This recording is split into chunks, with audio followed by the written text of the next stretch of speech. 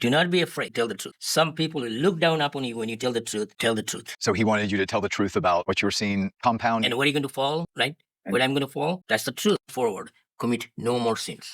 What do you see? What do you witness here? Tell the truth.